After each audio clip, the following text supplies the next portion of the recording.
Lo que has leído en el título no es un simple escándalo político más. La UCO ha detenido a una exmilitante clave del PSOE, Leire Díez, y a un expresidente de la SEPI, Vicente Fernández, por una presunta trama que salpica directamente a millones de euros en contratos públicos. Detrás de esos dos nombres hay algo mucho más profundo, una investigación que apunta a amaños en adjudicaciones por más de 130 millones de euros, el uso de empresas públicas como Mercasa, Enusa o filiales de la SEPI y el presunto cobro de comisiones ocultas a través de un pequeño círculo de confianza. Si tienes 55, 60 años o llevas toda la vida trabajando y pagando impuestos, quédate hasta el final para ver cómo juegan con nuestro dinero y cómo la Guardia Civil ha reconstruido paso a paso el rastro de esta red. Lo que vas a descubrir hoy sobre la UCO, la SEPI y la trama Leire puede cambiar la forma en la que ves el poder y el dinero público en España. Un solo grupo de WhatsApp y 133 millones de euros en contratos bajo sospecha.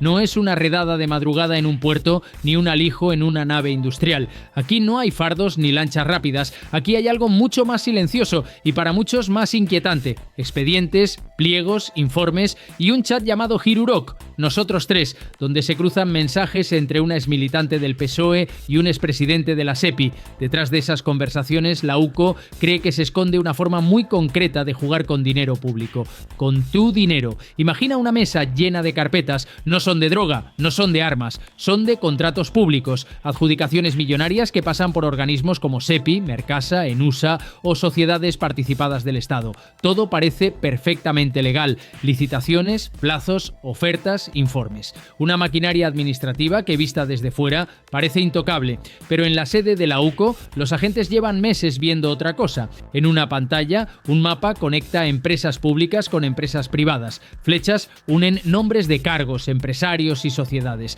Y en una esquina en grande, un número, 132.900.000 euros. El volumen total de 5 contratos que han hecho saltar todas las alarmas. Mientras la política discute en el Congreso, en Tres Cantos la Guardia Civil repasa línea a línea expedientes electrónicos, correos y notas internas. No hay sirenas, no hay ruido, solo clics, subrayados y preguntas incómodas. ¿Por qué siempre se repiten los mismos nombres? ¿Por qué ciertas empresas ganan una y otra vez? ¿Quién está moviendo los hilos? Leire Díez, la fontanera que conocía los pasillos, no es una desconocida. Durante años dentro del PSOE se la consideraba una de esas personas que saben a quién llamar, qué puerta tocar y cómo leer el clima interno de un partido. No es la ministra, no es la portavoz, pero es la clase de figura que se sienta a medio metro del poder real. En otras investigaciones ya había aparecido como alguien que presumía de tener línea directa con altos cargos, de poder frenar o mover determinadas cosas. Ahora el foco está en algo diferente. Su presunta participación en una red que habría utilizado esa capacidad de contacto para abrir puertas a empresas concretas en la administración pública. Para la UCO, Leire no es solo una exmilitante, es un nodo, una intersección entre políticos, empresarios y organismos públicos, alguien que, según la investigación, habría usado su agenda y su reputación de fontanera para facilitar accesos, contactos y, presuntamente, amaños de contratos. En el otro lado aparece Vicente Fernández, un perfil mucho más institucional, expresidente de la SEPI, habituado a manejar empresas públicas con miles de millones en activos, miembro de consejos de administración, gestor de operaciones complejas. No es el típico empresario en la sombra, es alguien que ha ocupado cargos de máximo nivel en el aparato económico del Estado. Ya había pasado por otros procesos polémicos, pero aquí lo relevante no es solo su pasado, sino lo que representa. Conocimiento profundo de los procedimientos, de los órganos que deciden y de cómo se construye un contrato desde la primera línea del pliego hasta la firma final. Cuando un nombre así aparece ligado a una investigación de la UCO por posibles amaños y comisiones, el efecto es doble. No se trata solo de un posible delito económico, se cuestiona la confianza en que quienes han manejado empresas públicas lo hayan hecho con el rigor y la limpieza que exige gestionar dinero de todos. La investigación no arranca por una filtración en una comisaría, sino por algo mucho más técnico, irregularidades detectadas en adjudicaciones de alto importe, licitaciones donde una y otra vez determinadas empresas acaban llevándose contratos muy jugosos en organismos distintos pero con nexos comunes. Ahí entran en escena nombres de compañías vinculadas a sectores estratégicos, servicios, servicios, energía, logística, empresas que obtienen contratos de SEPI, Mercasa, Enusa u otras participadas. Cada adjudicación por separado podría parecer normal, pero juntas forman un patrón, más de 130 millones de euros concentrados en unas pocas manos. Y en medio de ese patrón aparece un elemento que lo cambia todo, un grupo de WhatsApp llamado Irurok, nosotros tres. En ese chat, según la investigación, se comunican Leire Díez, Vicente Fernández y un empresario clave. Para los agentes, esas conversaciones no son chismorreo político, son un mapa informal de cómo se tejen relaciones, se planifican movimientos y se comentan operaciones que luego aparecen reflejadas en serio en el BOE. Este caso nace en una España cansada de oír la palabra corrupción, pero que sigue dependiendo de los mismos engranajes: grandes contratos, empresas públicas, fondos estratégicos, ayudas y licitaciones multimillonarias. Tras la pandemia, el Estado gestiona cantidades enormes de dinero, rescates, inversiones, planes de transformación, y cada vez que se licita un gran contrato se abre una puerta. La mayoría se adjudican de forma limpia, pero bastan unas pocas grietas para que, según la UCO, florezcan redes donde el acceso y la influencia valen oro. Mientras tanto, tú sigues viendo subidas de luz, de combustible, de impuestos indirectos. Ves cómo se discute de ideología, pero raramente te cuentan con detalle qué pasa en el subsuelo de los contratos públicos. Este documental entra precisamente ahí, en el punto donde el BOE y el poder se cruzan con intereses privados.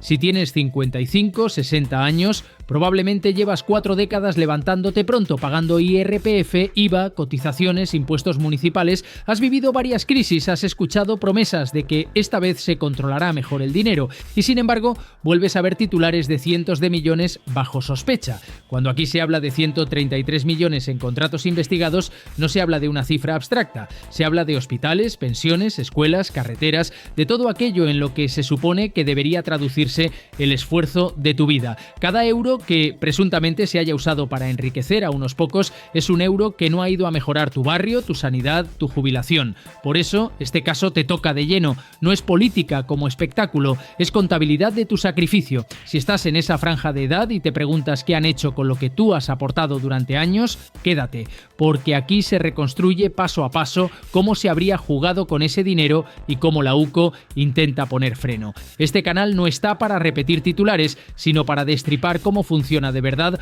una operación de la Guardia Civil cuando el objetivo no es un narco armado, sino una presunta red incrustada en organismos públicos. Si quieres entender, con calma pero sin filtros, cómo se sigue el rastro de los contratos, de los chats, de las comisiones y de las empresas pantalla, suscríbete y activa la campanilla. Aquí vas a ver el otro lado del poder, el que se escribe con expedientes y decisiones que casi nadie lee. Un solo contrato mal hecho puede parecer un error. 5 contratos seguidos con los mismos nombres alrededor ya es otra cosa. La operación de la UCO contra la trama Leire no nace de una filtración anónima ni de una foto robada. Nace de algo más frío, números, fechas y adjudicaciones que, puestas unas junto a otras, empiezan a contar una historia que nadie reconocería en público. El punto de partida es técnico. Fiscales y analistas de la Audiencia Nacional detectan que varios contratos de diferentes entes públicos, SEPI y sociedades de su órbita, además de empresas como Mercasa o Enusa, se repiten en un mismo patrón. Siempre acaban beneficiando a un grupo reducido de empresas. Los pliegos de condiciones parecen escritos a medida, con requisitos que encajan como un guante solo con ciertos candidatos. Las cantidades son altas y en varios casos se producen ampliaciones o modificaciones posteriores que hinchan aún más el presupuesto. Cuando se suman esas adjudicaciones, el resultado es demoledor, unos 133 millones de euros en contratos bajo sospecha. No es un fallo puntual, es un recorrido, y ese recorrido es lo que la UCO recibe como encargo: reconstruir quién empujó cada ficha.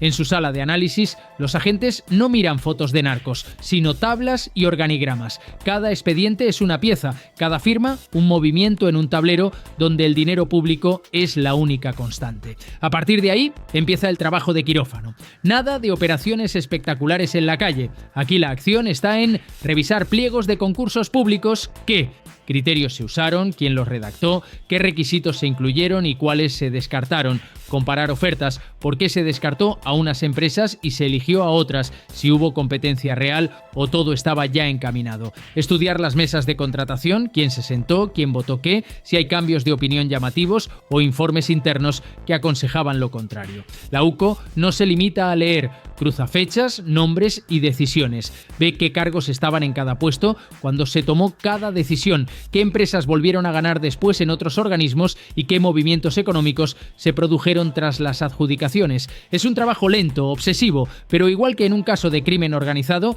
aquí también se busca lo mismo, el patrón. Y el patrón en este caso siempre rodea a los mismos intermediarios, a los mismos contactos políticos y a un pequeño círculo de empresas. Mientras el análisis avanza, otra pieza clave aparece en escena, un grupo de WhatsApp llamado Hirurok, Nosotros Tres. En él participan tres figuras centrales de la investigación: Leire Díez, la exmilitante con contactos en el entorno del poder; Vicente Fernández, que conoce al detalle la estructura y las tripas de las empresas públicas; un empresario que aparece vinculado a compañías que aspiran y ganan contratos en diferentes entes. En ese chat no se redactan pliegos, pero se calibra el ambiente, se comentan reuniones, expectativas, sensaciones sobre determinados procesos. Es el reverso informal de lo que luego aparece formalizado en papeles. Para la UCO, Hirurok no es una prueba aislada, es una ventana. Permite ver que esas tres personas no se cruzan por casualidad, sino que forman un triángulo estable. Cuando se observan las fechas de ciertos mensajes y se comparan con las fechas de algunos contratos, las coincidencias empiezan a ser demasiado exactas como para ignorarlas. Con el tablero ya claro, llega el momento de asegurar la prueba. No se pueden permitir que desaparezcan correos, anexos o versiones preliminares de contratos, así que se pone en marcha una fase muy delicada. Solicitudes formales de documentación a organismos como Hacienda, Correos, Transición Ecológica o Patrimonio del Estado, donde pueden existir rastros de comunicaciones, autorizaciones o informes relacionados con esos contratos, acceso a expedientes completos en la SEPI y en empresas públicas afectadas, incluyendo versiones anteriores de los pliegos, informes internos y notas manuscritas, descarga y volcado de correos corporativos, archivos de red y sistemas de gestión electrónica de expedientes. No hay sirenas, pero hay tensión. En varias sedes, la llegada de la Guardia Civil con mandamientos judiciales obliga a abrir armarios, servidores y archivos que nadie pensaba que tendrían que ver agentes de la UCO. Y aquí ocurre algo clave. Cuando se ponen lado a lado las versiones públicas de un contrato y los borradores internos, empiezan a aparecer diferencias, palabras que se cambian, requisitos que se añaden, puntuaciones que se ajustan justo antes de que gane la empresa adecuada. A medida que se cruzan expedientes, chats y movimientos económicos, afloran contradicciones, técnicos que en un informe advierten de riesgos o de alternativas mejores y sin embargo ven cómo la decisión final va en otra dirección. Expedientes donde la justificación para elegir a una empresa es muy pobre o se apoya en criterios difícilmente comprobables. Cambios llamativos en las condiciones de los contratos después de adjudicados que aumentan el beneficio para la empresa elegida. No hace falta una confesión para que todo chirríe. Basta con que la versión oficial que se cuenta en el papel deje de encajar con la lógica del proceso. En ese punto, la UCO ya no mira solo a las empresas adjudicatarias, sino a quienes tenían capacidad de influir en esos procesos desde dentro. Y ahí de nuevo aparecen los mismos nombres. Una exmilitante con acceso a despachos y favores, un expresidente de la SEPI que conoce al dedillo los procedimientos y un empresario que parece estar siempre alrededor de las operaciones con más dinero en juego. Con ese mosaico montado, los investigadores consideran que ha llegado el momento de pedir al juez un paso más: las detenciones. No se trata de espectáculo, sino de proteger la investigación. Se busca evitar la destrucción de pruebas, se pretende escuchar la versión de los principales señalados bajo control judicial. Se envía un mensaje claro: la investigación ha dejado de ser una hipótesis para convertirse en un procedimiento formal con nombres y apellidos. La UCO detiene a Leire Díez y a Vicente Fernández en una operación coordinada. No hay persecuciones, pero sí un fuerte impacto simbólico. Personas que han estado cerca de la toma de decisiones sobre dinero público ahora tendrán que explicar cada paso ante agentes y jueces. A partir de ahí llegan las declaraciones, las estrategias de defensa, los silencios. Algunos se acogen a su derecho a no declarar, otros tratan de justificar decisiones como puramente técnicas o políticas. Pero la UCO ya no trabaja sobre relatos, sino sobre documentos. En este punto, tú ya has visto una parte del funcionamiento: cómo se detecta un patrón, cómo se sigue el rastro en los contratos y cómo un grupo de nosotros tres puede acabar en el centro de una causa por corrupción. Si estás cansado de que se hable de millones de euros como si fueran una cifra abstracta, suscríbete. Aquí se traduce cada decisión en algo que entiendes, cuál es el impacto real sobre el dinero que tú has aportado durante años. El foco se mueve de los despachos de la UCO a los juzgados, a los medios y a la política. Verás qué pasó tras las detenciones, qué consecuencias puede tener este caso para las instituciones y qué dice todo esto de cómo se entiende la corrupción en España hoy. Porque una cosa es seguir el rastro del dinero y otra, muy distinta, es ver si el sistema se atreve a llegar hasta el final. Lo que viene después del operativo no se ve en un vídeo de detención, se escribe en autos judiciales, se grita en platós y se siente en la barriga de quien lleva décadas viendo cómo se repite la misma película con actores distintos. Tras la operación de la UCO, Leire Díez y Vicente Fernández dejan de ser solo nombres de informe para convertirse oficialmente en investigados ante la Audiencia Nacional por una presunta trama de contratos amañados que suma alrededor de 133 millones de euros en diferentes entes públicos. En su presencia, el juez y la Fiscalía Anticorrupción explican el núcleo del caso, adjudicaciones en organismos como la SEPI y empresas de su órbita como Mercasa o Enusa, que habrían favorecido a un grupo reducido de compañías con la sospecha de comisiones ocultas y uso indebido de la influencia política. No hay condena, no hay sentencia firme, hay una investigación en marcha y la presunción de inocencia sigue vigente, pero el listón ya está muy alto. A partir de ahí, medidas cautelares, libertad provisional, retirada de pasaporte y obligación de comparecer periódicamente mientras el sumario crece. Mientras dentro se habla de pliegos, contratos y chats, fuera se habla de escándalo, trama y golpe al corazón del poder. La oposición utiliza el caso como símbolo de un modelo. Denuncia que empresas públicas como la SEPI o Mercasa se han convertido en herramientas al servicio de un círculo político empresarial cercano al gobierno y se escuchan frases demoledoras sobre que no va a quedar nada en pie del partido afectado o que las cárceles se les quedarán pequeñas. Desde el entorno gubernamental el discurso es otro. Se insiste en que se respeta el trabajo de la Guardia Civil y del juez, se recuerda la presunción de inocencia y se intenta presentar el caso como hechos individuales de personas que ya no están en puestos clave, más que como síntoma de un sistema. Entre ambos relatos, la mayoría de la gente no ve los informes de la UCO ni los detalles del sumario, solo rótulos y frases contundentes en televisión. Y eso alimenta la sensación de que la corrupción es sobre todo un arma arrojadiza, no un problema que se quiera resolver de raíz. Si estás en esa franja de edad, esta historia no es solo otro caso más en las noticias. Has visto pasar Filesa, Gürtel, Los ERE, Púnica, Lezo, Koldo, y ahora escuchas hablar de la trama Leire, de contratos públicos, de 133 millones en juego y de comisiones presuntamente cobradas mientras tú acumulabas décadas de trabajo y cotizaciones. Te han dicho muchas veces que no hay margen, que no se puede subir más la pensión, que hay que apretarse el cinturón, y sin embargo, una y otra vez aparece la misma sospecha, que parte de ese dinero que tú has puesto con tu esfuerzo se ha usado para alimentar redes de contactos, intermediarios y empresas amigas disfrazadas de normalidad administrativa. Ese es el puñetazo real de este caso. No es solo la posible responsabilidad penal de Leire Díez o Vicente Fernández, es la sensación de que el sistema te ha pedido sacrificios mientras algunos aprendían a vivir de las grietas del Estado. Más allá de nombres y siglas, la investigación sobre la trama Leire pone el foco en 3 puntos muy incómodos. Primero, el poder de los intermediarios políticos, figuras como Leire, que no ocupan un gran cargo, pero que viven de conocer pasillos, gentes y favores, convirtiendo esa agenda en una herramienta de influencia sobre contratos millonarios. Segundo, el valor de quienes han manejado desde dentro las empresas públicas. Perfiles como Vicente Fernández conocen los procedimientos, las debilidades y los puntos donde una decisión técnica puede inclinar la balanza hacia una empresa concreta sin que nadie lo note a simple vista. Y tercero, la complejidad de la contratación pública, que se convierte en una especie de bosque jurídico donde solo unos pocos especialistas entienden qué está pasando.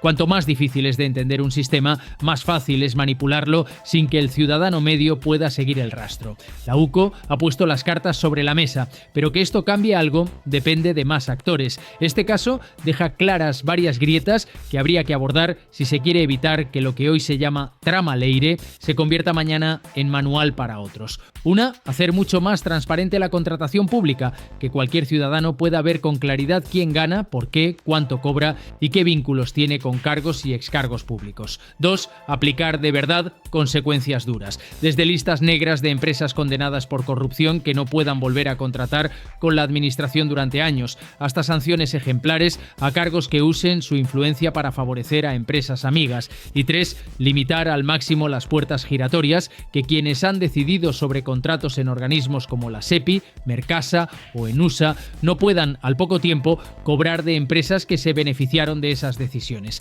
Sin esos cambios, cada operación de la UCO se quedará en impactar un titular, pero no en proteger tu bolsillo. Puede parecer que no tienes margen, que solo ves los casos desde el sofá, pero cuando te resignas pensando todos son iguales, sin querer les haces un regalo, les dejas el campo libre para que sigan jugando con un sistema que conocen mejor que nadie. En cambio, cuando exiges explicaciones, buscas información más allá del titular y no compras el relato fácil de ningún lado, haces algo que pesa, obligas a políticos, empresas y medios a saber que hay gente mirando con lupa. Ese es el objetivo de este tipo de investigaciones, no solo contar que la SUCO ha detenido a una exmilitante del PSOE y a un expresidente de la SEPI, sino explicarte cómo funcionaba presuntamente la mecánica que los ha llevado hasta aquí.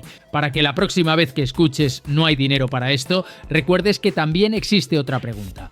¿Cuánto se ha perdido por el camino en redes como esta? Porque la verdad siempre deja rastro. Si no quieres quedarte solo con el ruido de los titulares y prefieres entender cómo se investiga de verdad a quienes manejan el dinero público desde dentro, suscríbete y activa la campanilla. Aquí seguiremos explicando caso a caso cómo trabaja la UCO y la Guardia Civil por detrás del decorado oficial. Nos vemos en el siguiente video. Un saludo desde Operación Alfa.